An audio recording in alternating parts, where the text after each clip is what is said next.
शांति। 30/7/2020 की साकार मुरली। बाबा कहते, मीठे बच्चे, तुम्हें रूहानी पंडा बन सभी धर्म वालों को शांति धाम और सुख धाम का रास्ता बताना है। तुम हो सच्चे पंडे। प्रश्न, बाप की याद से किन बच्चों को पूरा बल प्राप्त होता है? उत्तर, जो याद के साथ साथ बाप से पूरा ऑनेस्ट रहते हैं, कुछ भी छिपाते नहीं हैं, सच्चे बाप के साथ सच्चे रहते हैं, कोई पाप नहीं करते हैं, उन्हें ही याद से बल प्राप्त होता है। कई बच्चे भूले करते रहते हैं, फिर कहते हैं क्षमा करो। बाबा कहते, क्षमा होती नहीं, हर एक कर्म का हिसाब किताब है। गीत, हमारे तीर्थ न्यारे हैं। ओम शांति। बाबा कहते, बच्चों ने यह गीत सुना।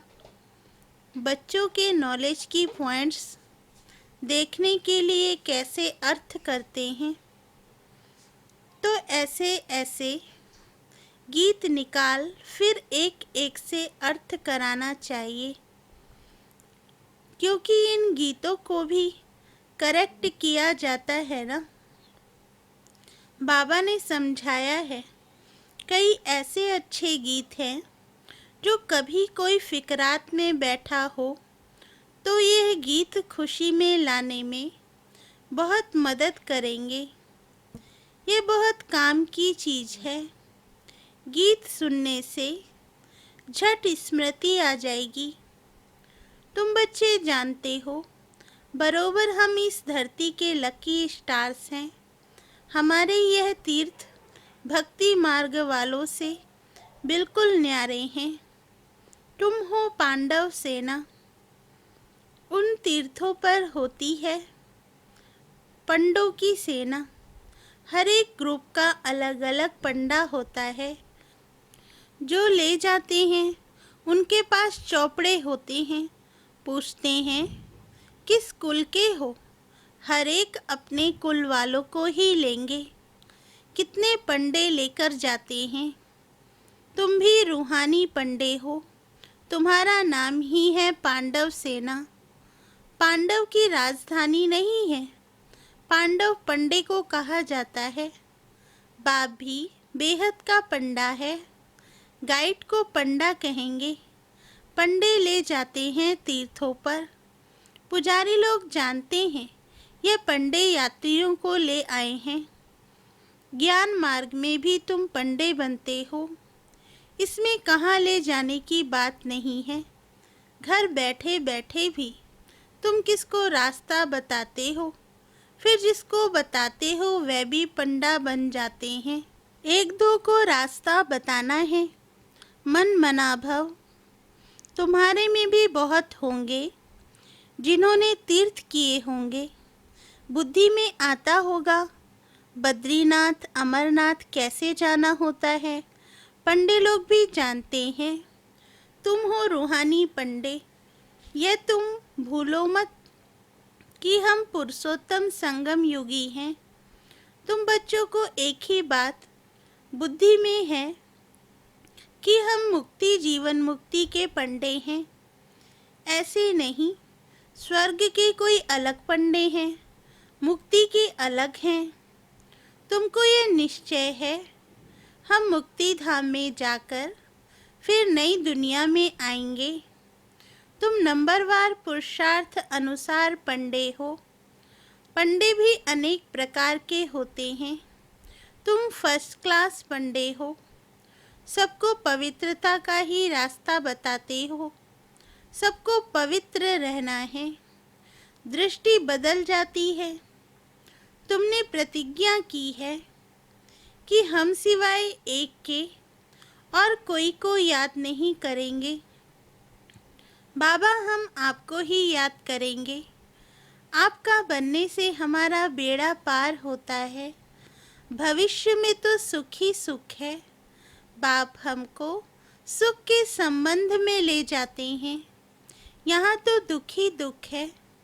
सुख भी कागविष्टा के समान है। तुम पढ़ते ही हो नई दुनिया के लिए। तुम जानते हो मुक्ति धाम जाकर फिर यहाँ आएंगे, घर में तो जरूर जाएंगे। यह यात्रा है याद बल की। शांति धाम को भी याद करना होता है, बाप को भी याद करना होता है। बाप के साथ ऑनेस्ट भी होना चाहिए। बाप कहते हैं ऐसे नहीं कि मैं तुम्हारे अंदर को जानता हूँ।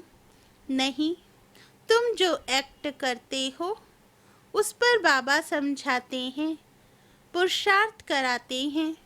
बाकी तुम कोई अवज्ञा अथवा पाप करते हो तो यहाँ पूछा जाता है, कोई पाप तो नहीं किया। बाबा ने समझाया है। आंखें बड़ा धोखा देती हैं। यह भी बताना चाहिए कि बाबा आज आँखों ने हमको बहुत धोखा दिया। यहाँ तो डर रहता है। घर में जाता हूँ तो मेरी बुद्धि चलायमान होती है। बाबा ये हमारी बड़ी भारी भूल है, क्षमा करो। बाबा कहते क्षमा की इसमें बात नहीं, यह तो दुनिया में मनुष्य करते हैं। कोई ने चमाट मारी, अच्छा माफ़ी मांगी, काम खलास। ऐसे माफ़ी मांगने में देरी थोड़े ही लगती है। बुरे कर्म करते रहो और कह दो आई एम सॉरी, ऐसे थोड़े ही चल सकता है। यह तो सब जमा हो जाता है। कोई भी उल्टा सुल्टा कर्म करते हो जमा होता है, जिसका अच्छा बुरा फल दूसरे जन्म में मिलता जरूर है। क्षमा की बात नहीं, जो जैसा करते ऐसा पाते हैं। बाबा बार बार समझाते हैं। एक तो कहते हैं काम महाशत्रु है, यह तुमको आदि मध्य अंत दुख देते हैं। बाबा को कहते ही हैं पतित पावन। पतित विकार में जाने वाले को ही कहा जाता है। यहाँ बाप समझाते हैं। यहाँ से फिर बाहर में जाते हो तब इतनी परहेज में नहीं रह सकते, तो फिर ऊंच पद भी पा नहीं सकेंगे। बाबा समाचार तो सुनते हैं ना। यहाँ तो बहुत बहुत अच्छा करते हैं, फिर बाहर में जाने से धारणा नहीं रहती। सतयुग में तो विकार की बातें होती नहीं। बाबा कहते अभी तो भारत का ये हाल है। वहाँ तो बड़े बड़े महलों में रहते हैं, अथा सुख है। बाबा बच्चों से भी सब इंक्वायरी करते हैं। बाबा को समाचार तो देना है ना। कोई तो झूठ भी बोलते हैं। विचार करना चाहिए, हम कितना झूठ बोलते हैं। इनसे तो बिल्कुल झूठ नहीं बोलना चाहिए। बाप तो टुत बनाने वाला है, वहाँ झूठ होता नहीं, नाम निशान नहीं होता। यहाँ फिर सच का नाम निशान नहीं है। फर्क तो रहता है ना। बाप कहते हैं यह कांटों का जंगल है, परंतु अपने को कांटा समझते थोड़े ही हैं। बाप कहते हैं काम कटारी चलाना यह सबसे बड़ा कांटा है, इसमें ही तुम दुखी हुए हो। बाबा अब तुम्हें सुख घनेरे देने आए हैं। तुम जानते हो बरोबर सुख घनेरे थे। सतयुग को कहा ही जाता है सुख धाम।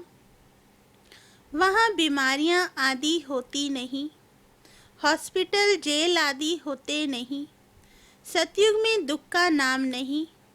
त्रेता में 2 कला कम हो जाती है तो थोड़ा कुछ होता है, फिर भी हेवन कहा जाता है ना।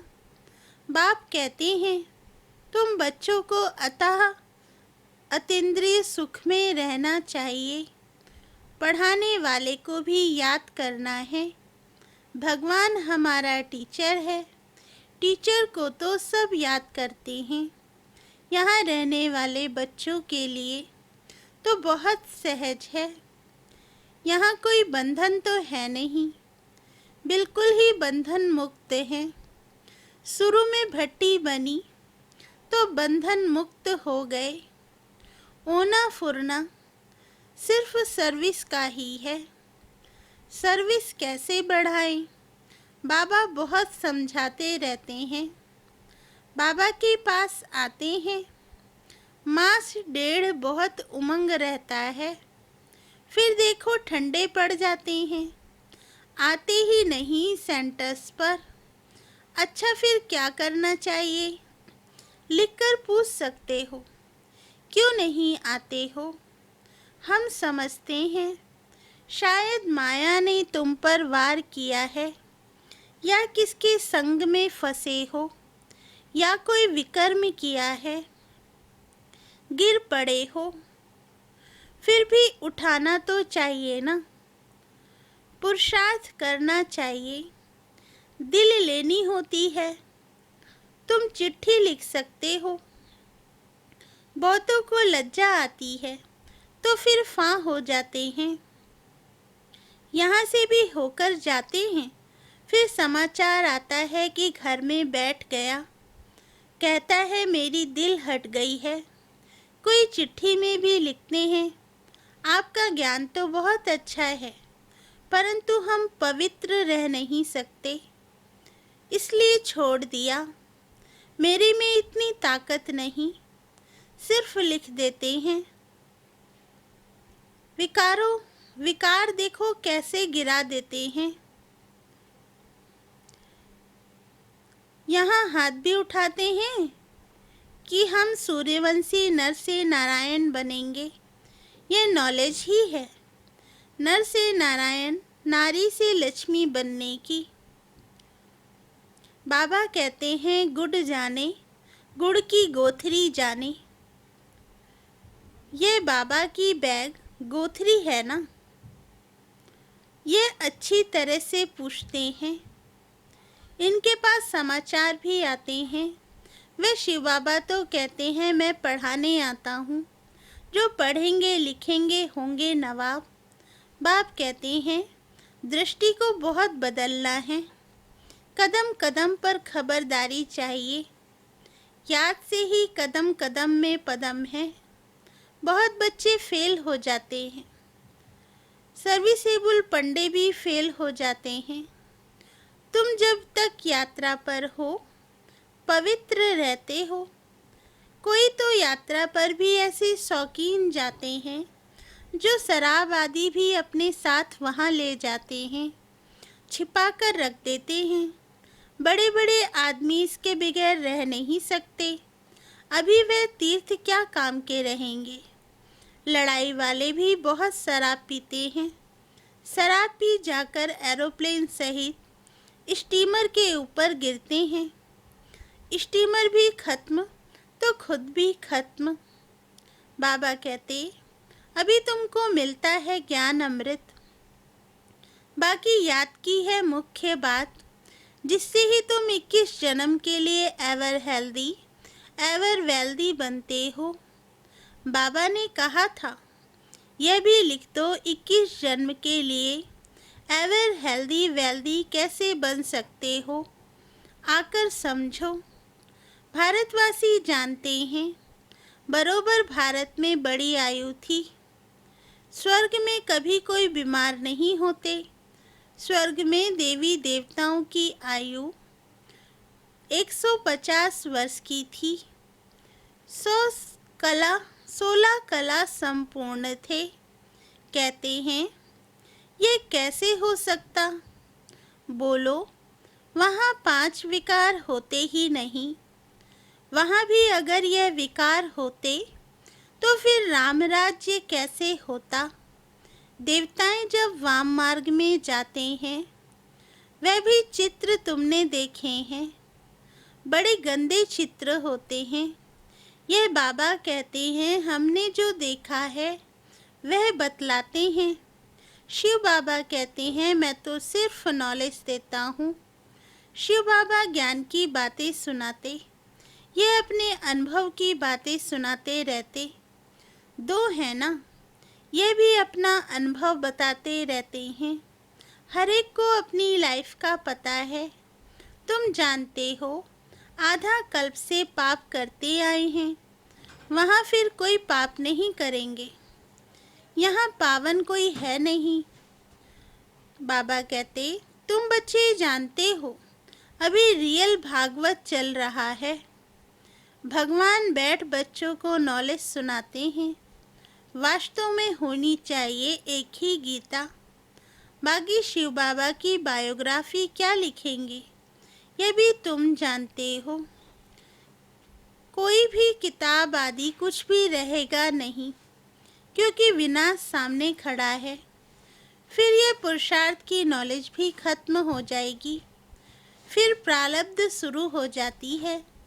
जैसे ड्रामा में जो पार्ट हुआ, रील फिरता जाता, फिर नए से प्रारब्ध शुरू होगी। इतनी सब आत्माओं में अपना अपना ड्रामा का पार्ट नूंदा हुआ है। ये बातें समझने वाले समझें। यह है बेहद का नाटक।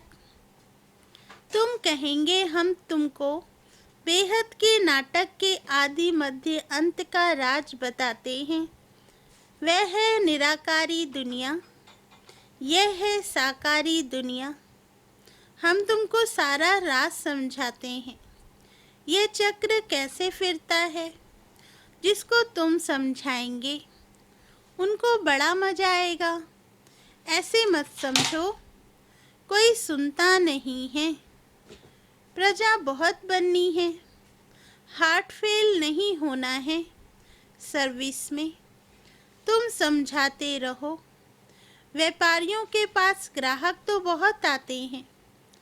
आओ हम तुमको बेहद का सौदा देवे। भारत में इन देवताओं का राज्य था, फिर कहाँ गया, कैसे 84 जन्म लिए, हम तुमको समझाएं। भगवान उवाच, तुम अपने जन्मों को नहीं जानते हो। सर्विस बहुत कर सकते हो। जब फुर्सत मिलती है बोलो। हम तुमको विश्व की हिस्ट्री ज्योग्राफी समझाते हैं। सिवाय बाप के कोई समझा ना सके। आओ तो तुमको रचता और रचना का राज समझाएं। अभी तुम्हारा यह अंतिम जन्म है। भविष्य के लिए अभी कमाई करो। बाबा समझाते हैं ना, बच्चे तुम ऐसे ऐसे सर्विस करो। तुम्हारे ग्राहक ये बातें सुनकर बहुत खुश होंगे। तुमको भी माथा टेकेंगे, शुक्रिया मानेंगे। व्यापारी लोग तो और भी जास्ती सर्विस कर सकते हैं। व्यापारी लोग धर्माओं भी निकालते हैं। तुम तो बड़े धर्मात्मा बनते हो। बाप आकर तुम्हारी झोली भर देते हैं अविनाशी ज्ञान रत्नों से। अनेक प्रकार की राय बाबा देते हैं। ऐसे ऐसे करो, पैगाम देते रहो, थको मत। बहुतों का कल्याण करने लग जाओ, ठंडे मत बनो। अपनी दृष्टि को भी ठीक रखो। क्रोध भी नहीं करना है, युक्ति से चलना है। बाप अनेक प्रकार की युक्तियाँ समझाते रहते हैं। दुकानदारों के लिए तो बहुत सहज है। वह भी सौदा, यह भी सौदा। कहेंगे यह तो बहुत अच्छा सौदा है। झट ग्राहक जम जाएंगे। कहेंगे ऐसा सौदा देने वाले महापुरुष को तो बहुत मदद करनी चाहिए। बोलो, ये तुम्हारा अंतिम जन्म है। तुम फिर मनुष्य से देवता बन सकते हो। जो जितना करेंगे उतना पाएंगे। अपनी जांच करो। हमारी दृष्टि ने बुरा काम तो नहीं किया। स्त्री तरफ रख तो नहीं गई। लज्जा आएगी तो छोड़ देंगे। विश्व का मालिक बनना कम बात है क्या? जितना पुराना भक्त होगा वह बहुत खुश होगा, थोड़ी भक्ति की होगी वह कम खुश होगा। यह भी हिसाब है समझने का। बुद्धि कहती है अब हम जाएंगे घर, फिर नई दुनिया में नया कपड़ा पहनकर पाठ बजाएंगे। ये शरीर छोड़ेंगे और गोल्डन स्पून इन माउथ दी, यह शरीर छोड़ेंगे और golden spoon in the mouth. अच्छा, मीठे मीठे सिकिल दे बच्चों प्रति माता पिता बाप दादा का याद प्यार और गुड मॉर्निंग। रूहानी बाप की रूहानी बच्चों को नमस्ते। धारणा के लिए मुख्य सार। फर्स्ट पॉइंट, दृष्टि से कोई भी बुरा काम नहीं करना है, अपनी दृष्टि को ही पहले बदलना है। कदम कदम पर सावधानी रखते हुए पद्मों की कमाई जमा करनी है। सेकंड पॉइंट, जब भी फुर्सत मिलती है तो बेहद का सौदा करना है। सर्विस में दिल शिकस्त नहीं होना है, सबको बाप का पैगाम देना है, थकना नहीं है। वरदान, स्नेह की गोद में आंतरिक सुख व सर्व शक्तियों का अनुभव करने वाले यथार्थ पुरुषार्थी भव। वरदान का सार, जो यथार्थ पुरुषार्थी हैं वे कभी मेहनत व थकावट का अनुभव नहीं करते, सदा मोहब्बत में मस्त रहते हैं। वे संकल्प से भी सरेंडर होने के कारण अनुभव करते कि हमें बाप दादा चला रहे हैं, मेहनत के पांव से नहीं लेकिन स्नेह की गोदी में चल रहे हैं। स्नेह की गोद में सर्व प्राप्तियों की अनुभूति होने के कारण वह चलते नहीं लेकिन सदा खुशी में, आंतरिक सुख में, सर्व शक्तियों के अनुभव में उड़ते रहते हैं। स्लोगन, निश्चय रूपी फाउंडेशन पक्का है तो श्रेष्ठ जीवन का अनुभव स्वतः होता है। अच्छा, ओम शांति।